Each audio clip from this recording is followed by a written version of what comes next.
Hello everyone, welcome back to the channel. It's me, Emmy the Cat Lady, and welcome back to Wasteland Biographies, where we look at some of the people who lived in the Fallout universe and examine their stories, big or small. So today I'm going to talk about Peter Stevens, who I mentioned briefly in the Vault 87 video. If you've not seen it yet, check that out on the channel. And you get a 3 for 1, as we also need to discuss two other characters in relation to this, Carrie Delaney and Jason Grant. So all of these people were alive in 2077 when the bombs fell, but they all had some degree of involvement in setting up Little Lamplight, which is where we are just now. Please excuse the dead deathclaw. So Lamplight Caverns was a tourist attraction before the bombs fell, and the society that lives here is made up entirely of children. So they don't trust adults, and when they inevitably grow up, they are kicked out and sent away. This generally seems to be when they reach 16 years of age, but certainly when they reach the adulthood, essentially. So a little bit of background of what happened here is that on the day the bombs fell, which was the 23rd of October 2077, a group of children from a local school were here on a field trip. So they had a few teachers with them, and they had there was a few parents as well that were essentially chaperoning the field trip, and they were preparing to leave when they heard a lot of noise and felt the ground shaking and things, and then one of the teachers went out to have a look to see what was going on. So the first person that we want to talk about is Carrie Delaney. Yes, we do. So I'm going to let you listen to... So let's have a listen to the journal of Carrie Delaney, who was the 4th grade teacher. This is the first part. My name is Carrie Delaney. I teach 4th grade at the Early Dawn Elementary School in Washington, D.C. Yesterday, October 23rd, 2077, half the school went on a field trip to Lamplight Caverns.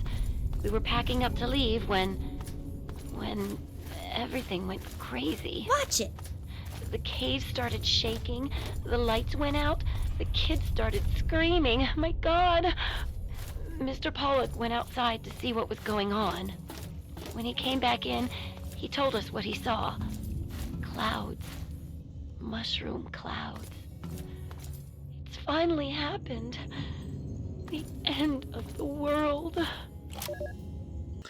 There we go. So she's obviously quite upset about the situation. Perfectly understandable, I would think. You know, to be scared and to be upset. For the most part, they made the wise decision to stay where they were inside the caves, because that would protect them from the worst of the radiation and the, sort of dangers from being outside.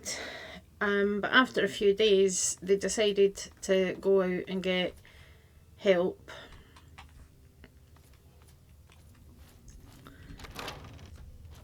And one of the adults left, and then another one left. So let's get Carrie's view on that. Oh, okay. If you can call being stuck in a cave with 82 terrified kids okay. Alive, anyway. I don't know what the hell we're going to do. It's been 4 days. Claudia went out this morning to look around and never came back. Watch it! Then Mr. Cobb went out to look for her, and he never came back. So now there's only me, 2 other teachers, 2 of the parents who were chaperoning, and a few of the cavern staff. And all these poor kids. We've got enough food and water to last for a while, I guess. But after that, I just don't know. We can't stay in here forever. Can we? There we go. So I say a couple of the adults went out to try and find help and didn't come back. So she's worried about what's going to happen, and that they're okay for food and water for now, but it's obviously not going to last forever, and eventually they are going to have to find a way to source some more food. Hello. Okay, so the next relevant journal entries are going to be from a kid called Jason Grant. So you can find these in the souvenir shop. I managed to just completely miss them when I came here earlier. So I've got 2 entries to listen to. So we're going to listen to the first one just now. So this is about a month after the diary entries from Carrie Delaney, the teacher. I guess this thing is working. I'm Jason Grant. I'm 10 years old. I'm in Miss Delaney's class at Early Dawn Elementary. A month ago, a big war came and everything was destroyed. Except us. We're still okay in these caves. Kind of. Mrs. Delaney went out this morning for herself. She never came back. Watch it. The other adults never came back either. Now it's just us kids. A lot of the others still cry every day. They're really scared. I'm not. There's nothing to be scared of, as long as we don't go outside. Nobody else wants to be in charge, so I'm gonna try. Most of the kids listen to me already, so it should be easy. There we go. So he has basically felt like the kids have all been abandoned. You know, all the adults went out kind of one by one to get help and then didn't return. So now he's basically like, yep, it's just us kids. So he's decided to take charge because a lot of the young ones are quite scared and upset. So he's decided, well, somebody needs to take charge and somebody needs to kind of help manage things. So he's decided to do that himself. And eventually, during the kind of month after that, the kids then come across this, which is not part of the tour, as the sign said there, and this is actually part of Vault 87. So they find this door and they know then that there's a vault in these caverns. So they come and they bang on the door and ask to be let in. So we're going to see what's happening on the other side. So just from that door there, we've got this terminal here. So that's the way you can come in if you've got the hacking skill. If you don't have the hacking skill, you have to go through Murder Pass, which brings you in over there. But we've got Peter Stevens, so he was the main subject of this video.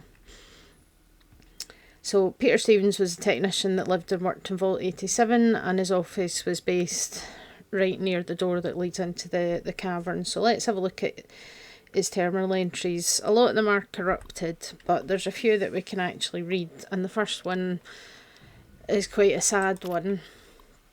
So I don't know what to do. My Jason, my little boy, he's gone. My wife won't talk anymore.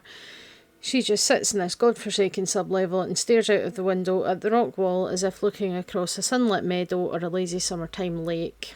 Jason was my life, he was my joy, my meaning. Now all this work seems pointless. This was a mistake. Better we had all died together outside than inside this permanent tomb. I'm scared. So from what we can gather from that is that Peter had a son and his son died and his wife has fallen into depression and he is really concerned about the future. And then the next one that we can read is number 5. So nothing has meaning to me anymore. Every time I'm in the outer tunnels, I swear I can hear children's laughter. The vault doctors say it's just my mind compensating for the loss of Jason, but I know I'm not crazy. They gave me new pills, but pills are for crazy people. I refuse to take these pills. I am not crazy. Why bring kids up in a hellhole like this? Why? This is a pointless existence. So really quite kind of concerning language being used here. This man is clearly dealing with a lot in terms of his mental health and depression and that kind of a thing. He's been pushed by the doctors to take medication. They're basically telling him that he's delusional, that, you know, he's hearing kids' laughter, it's a hallucination. But we know that there were actually kids in the caverns outside this vault, so it's entirely feasible that he's actually hearing these children, and he is hearing, it's genuinely something that he's hearing. It's not an auditory hallucination like the doctors are trying to convince him it is. So he's becoming more and more distressed by this. And then the final entry that's not corrupted is barely legible, but can't stand the sounds anymore. Take the pills, they say. Why take them? I am not crazy. I am not crazy. Jason's laughter. No family gone forever. Stuck here for ever eternity. And I am saying, I am me. I am forever. So again, we're kind of really, really starting to break down. His mental state is really starting to deteriorate. And it's becoming quite concerning. So we now know that there was at least one vault resident that was able to hear the children in the caverns, even if nobody else believed that he was really hearing that. So let's now, in light of that, listen to Jason's next diary entry. And we're all doing pretty good, even if we are all alone. There's a door that leads to a vault, right here in the caverns. Every day we bang and bang. We can hear them in there. One time, a guy on the other side told us we were dead already. Fuck those grown-ups. Fuck them all. We don't need them ever again. There we go. So someone, presumably Peter Stevens, shouted back to the kids that they were dead already. So that has then prompted Jason to decide that adults are just not going to be worthwhile, that they don't care, and that the kids are better off just doing everything for themselves, and they don't need adults anymore. They can function just fine without them, which they obviously do. And if you were to ask any of the Little Lamplighters that you can why they don't trust adults, they can't really give you a clear answer other than we just don't, we never have. And that's been passed down, but the story of why has obviously been lost to these kids. So while they know that adults can't be trusted, they don't really remember exactly why that came about. So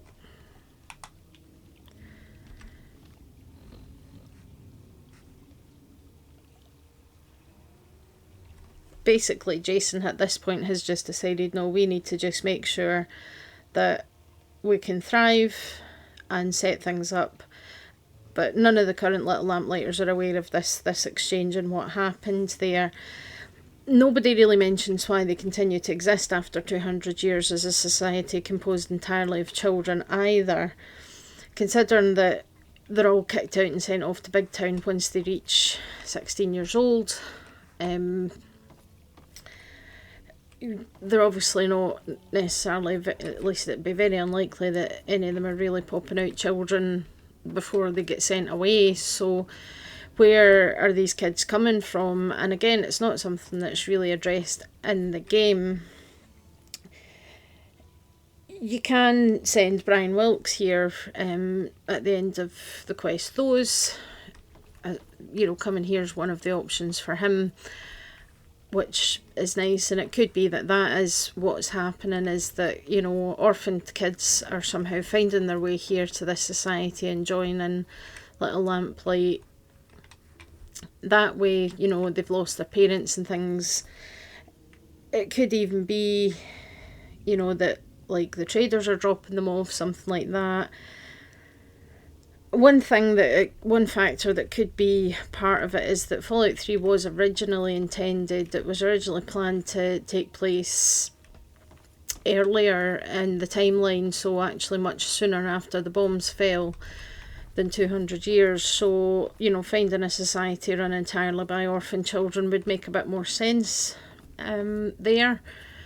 But it's not really very clear. I say my kind of theory that makes the most sense is that these kids are orphans and strays that just somehow find their way here, whether maybe the trade caravans bring them here, that kind of a thing. That would make sense for me. But we don't really know, and nobody really mentions it. Even if you talk to Macready, the adult Macready in Fallout 4, he doesn't really talk about that kind of side of things at all. He doesn't really say anything about, oh well, this is you know, what happened, and the kids would come from, you know, being orphaned or whatever. He doesn't really mention that kind of side of things, which is interesting. But from all of this, it's very clear that Peter Stevens is the reason that none of these kids can have any trust for adults, because of his mental health and deterioration at losing his son and his wife. Except there is another sting in the tail with regards to Peter Stevens.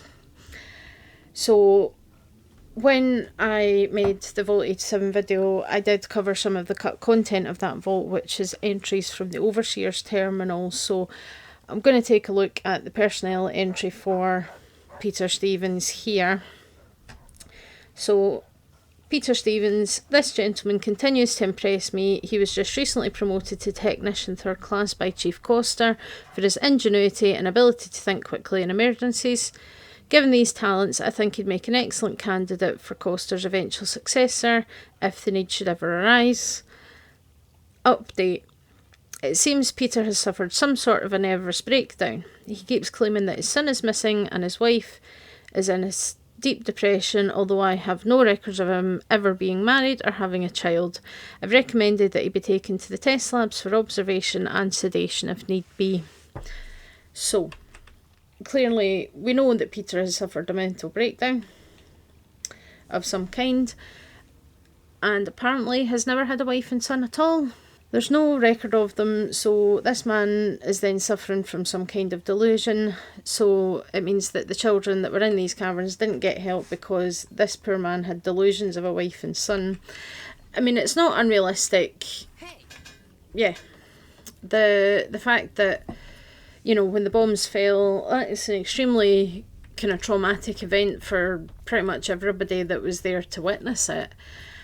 And it's not out with the realm of possibility that some people that survived that would have developed some kind of mental health disorder as a result, whether it's depression, anxiety, you know, even things like schizophrenia, because, you know, massive trauma like that really does have quite an impact on the brain and the mind, and there's no kind of getting around it that, you know, anything like that is going to have some kind of impact on the function of people's brains. So it's yeah, kind of a shame. And this terminal entry is obviously cut content, so we can't consider it canon.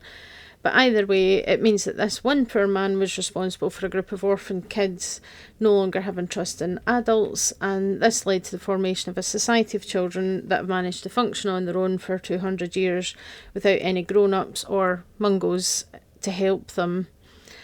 And the final journal entry I thought was quite interesting was this one here. So I'm assuming that the date there is a mistake, because this seems to be 3 months after the bombs fell or so, which would make it January 26, 2078. So I assume that is a mistake, but this one here from an unknown Little Lamplight. We've been in here for 3 months now, and it's way better than it used to be. Who says kids can't take care of themselves? Jason has done a really good job keeping everyone busy. He says if we want to survive, we need to work together and work hard. A few of the kids have started saying we're like a whole new city. A city of kids. They call it Little Lamplight. It's so cool. All of us voted in secret, and tomorrow we're going to tell Jason that he's the city's first mayor. He's going to be so happy with us. There we go. So we don't know exactly who that little girl was, but it is voiced by the same voice actress that did the younger version of Amata.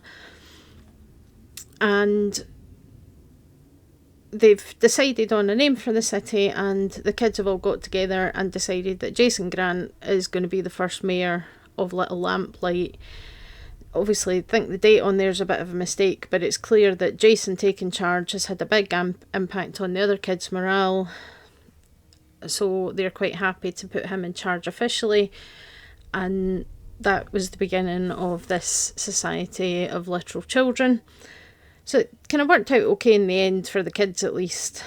Less so for poor Peter, whose final fate remains unknown, but clearly whether the overseers know is canon or not, that poor man had a real psychological breakdown and obviously suffered as a result, and through that, inadvertently, he has basically caused the creation of a society where children work well together and function as a society, but have absolutely no trust for adults, to the point that they kick out their own people when they become adults. So it's quite a bittersweet story, really.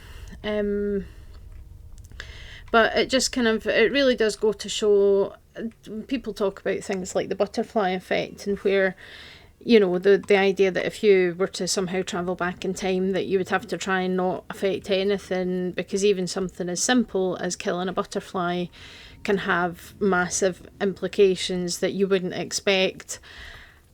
And it's kind of true that, you know, sometimes the smallest gesture, or the you know, sometimes even just a throwaway comment to somebody, can really have quite an impact on the trajectory of their lives. And, you know, that even small things can sometimes have a surprisingly big impact on societies and on how things function. And I think this really, really highlights it. Obviously, the timeline is a wee bit off, and the fact that, you know, we don't really get much explanation for where they get new kids from once, obviously, the other ones grow up and move on. There's obviously new kids coming in for this society to still be here 200 years later. So you do have to wonder, but to my mind, the explanation that makes the most sense is that, you know, obviously there are some people that are aware of this society of kids, that are aware of Lamplight's existence, so presumably they tell, you know, kids that are orphaned somehow hear about it and find their way here, or they're maybe escorted here by trade caravans or something like that. That would make the most sense. The only other possibility would be that the kid, you know, the older kids at Big Town are having babies and then sending them here, but that seems like a bit of a weird thing to do. It would be quite dangerous to travel that way across the wasteland with a newborn baby. Who really knows? But we know that you know, there's a reason that these kids don't trust the adults. Even if they've forgotten the truth of why that's the case, we can find that out and we can kind of piece that together. And I say it's quite a sad story that this poor man was clearly suffering from some kind of nervous breakdown. And whether he truly did have a wife and child that he lost, or whether he didn't, either way, that's the reason that Little Lamplight exists. So, yeah, no mungos. I'm allowed in because, well, I've got the child at heart perk. You obviously do need to... Oh dear, and Sticky didn't do so well. So yeah, when you first come here, there is a little ceremony where Sticky, one of the kids, has grown up and he's getting sent away. On his birthday he's got a party hat, but for some reason he did not survive. I have no idea why. It's possible that I killed him, but I don't think I would have been that mean. Or maybe died outside and then somehow get teleported back here. I don't know, but unfortunately Sticky did not make it very far this time. You can escort him to Big Town and he kind of fills the role of the adoring fan from Oblivion if you do that, and he's very annoying to listen to. But yeah, in this universe, unfortunately, Sticky did not get very far after leaving Little Lamplight. But you know, that's the way it is when you're living in, you know, Mungoland and the wasteland. So hopefully you find that all very interesting, and I'd love to hear your thoughts about Little Lamplight and about Peter Stevens. Obviously we know that whatever happened in Vault 87, it was probably not nice and not pretty, because Vault 87 itself was an absolute shit show as well. So if you'd like to see more, if you'd like to get more into the lore of Vault 87 itself, I did do a video on that which came out last Thursday. I'll link it in this video for you as well. And as always, I love to hear your thoughts in the comments. And I'll see you all next time. Bye.